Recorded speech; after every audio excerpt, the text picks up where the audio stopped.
پرانے وقتوں کی بات ہے کہ ایک شخص جس کا نام نسوح تھا، اس کا چہرہ عورتوں سے مشابہت رکھتا تھا، یعنی وہ دیکھنے میں عورت لگتا تھا مگر حقیقتاً وہ مرد تھا۔ اس شخص نے عورتوں کے حمام میں نوکری حاصل کر لی جہاں عورتوں کو نہلایا جاتا تھا۔ یہ کوئی عام حمام نہیں تھا، یہ شہر کا وہ حمام تھا جہاں پر بڑی بڑی شہزادیاں اور دیگر اعلیٰ خاندانوں کی خواتین آیا کرتی تھیں۔ یہ شخص جس کا نام نسوح تھا، جو کہ حقیقتاً مرد تھا مگر دیکھنے میں عورت جیسا تھا، یہ ان عورتوں کو دن بھر دیکھتا اور ان کے جسم کے مختلف حصے دیکھ کر بڑے بڑے گناہوں کا مرتکب ہو رہا تھا۔ نسوح نے اپنے گناہوں کو دیکھتے ہوئے کئی بار اللہ سے توبہ کی، لیکن شیطان کے بار بار بہکاوے میں آنے کی وجہ سے نسوح اپنی توبہ بار بار توڑ دیتا اور پھر سے انہی گناہوں کا مرتکب ہونے لگتا۔ نسوح نے ایک بار اپنے گناہوں کی توبہ کے لیے ایک درویش سے کہا۔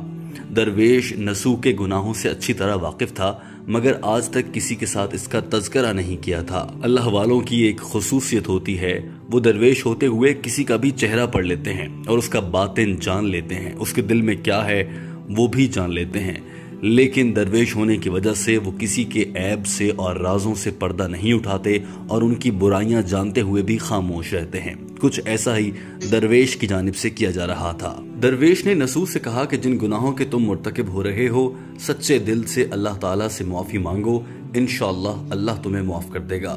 نسوح نے معافی تو مانگ لی مگر اس کے باوجود وہ حمام میں کام کرتا رہا اور عورتوں کے بدن دیکھ کر اپنی لذت حاصل کرتا رہا۔ ایک دن نسوح اپنے مشغلے کے مطابق حمام میں موجود تھا اور شہزادیوں کو نہلا رہا تھا۔ ایسے میں اچانک سے ایک شہزادی کا قیمتی موتی کھو گیا۔ اب اس کو تلاش کرنے کے لیے شہزادی نے کہا کہ حمام کے سارے عملے کی تلاشی لی جائے گی۔ جو ہی تلاشی کا عمل شروع ہوا تو تلاشی کے طریقہ کار کے مطابق اس موقع پر لوگوں کے کپڑے اتروا دیے جاتے تھے۔ نسوح بھی حمام کے عملے کا حصہ تھا اور اس کے بھی کپڑے اتروائے جانے تھے۔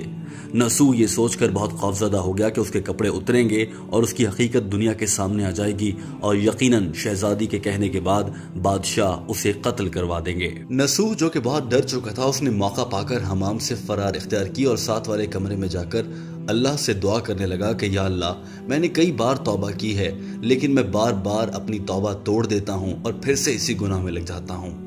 ایک بار مجھے معاف فرما دے، میں آئندہ ہمیشہ کے لیے توبہ کر لوں گا، بے شک تو معاف کرنے والا ہے۔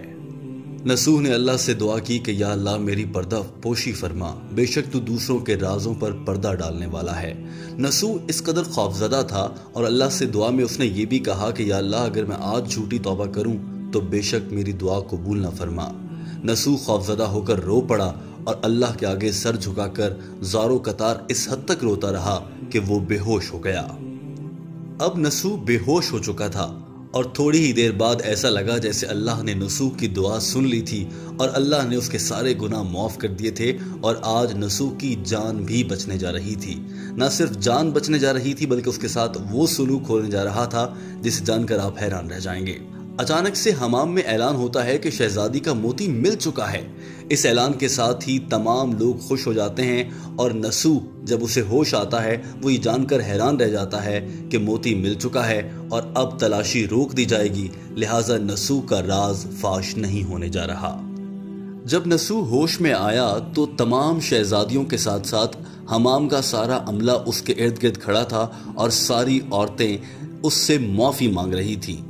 نسوح کی توبہ ایسی قبول ہوئی تھی کہ نہ صرف اس کی جان بچ گئی تھی بلکہ لوگ اس سے معافی مانگنے پر مجبور تھے۔ نسوح نے سوچا کہ آخر ایسا کیا ہے کہ یہ سب مجھ سے معافی مانگ رہے ہیں۔ حمام کے عملے کی خواتین نے کہا کہ نسوح ہم نے تم پر شک کیا کیونکہ تم شہزادی کے اکثر قریب ہوتے ہو اور زیادہ تر شہزادی کو غسل دینے کا کام بھی تم ہی کرتے ہو۔